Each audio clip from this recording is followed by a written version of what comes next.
So what do customers do? This is what customers do, sometimes consciously, sometimes not consciously. They seek information from respected personal sources. They'll ask friends, they'll ask family, they'll go online, they'll look at ratings and reviews as well, okay?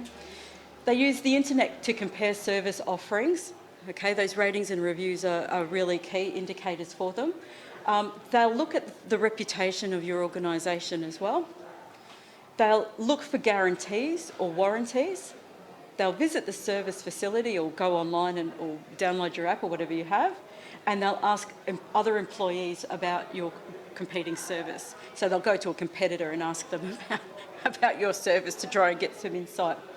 So we're really quite crafty as human beings, is that we find ways around not knowing by asking other people and trusted sources around us, particularly seeking that extra information from others as well, from trusted others. So what that means is that you can respond in different ways. You can start to, if you can, depending on your service, offering free trials and samples. This helps to alleviate any anxiety and views that people have because they get to try before they buy. Advertising obviously helps to visualise the service. If you've got images, for example, if you have a physical building of your front of house, of what the rooms look like, for example, those types of things, or even pictures of your employees so they know who might be meeting and greeting them when they come along. Those visual keys are really important. Obviously in the 21st century, people don't text a lot, they don't like to read a lot because of cognitive load. We don't like to use our brains, but we like to look at pictures. So have pictures of things, people like that. Display any credentials or awards that you have, absolutely key. People look at them, they look for them, and they are a sign of trust and they're a sign of external validation. Use evidence management. What that means, for example, if you have a place like this, the quality of the chairs, the carpet, the furnishings, the music, the air quality, all those things come into effect to create ambience, to create a sense of quality and comfort.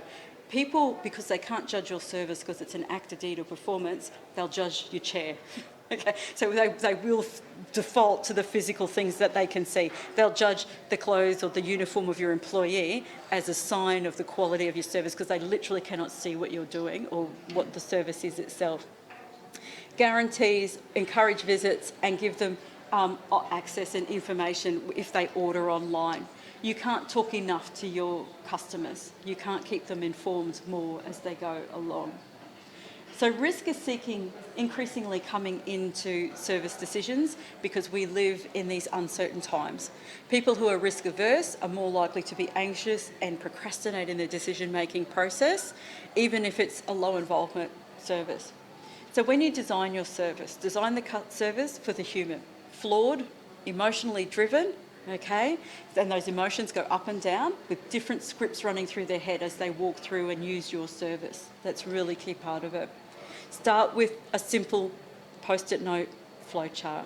If you want, flesh it out a little bit more. If you want, develop just one or two personas and just say, well, what would they think as they move through?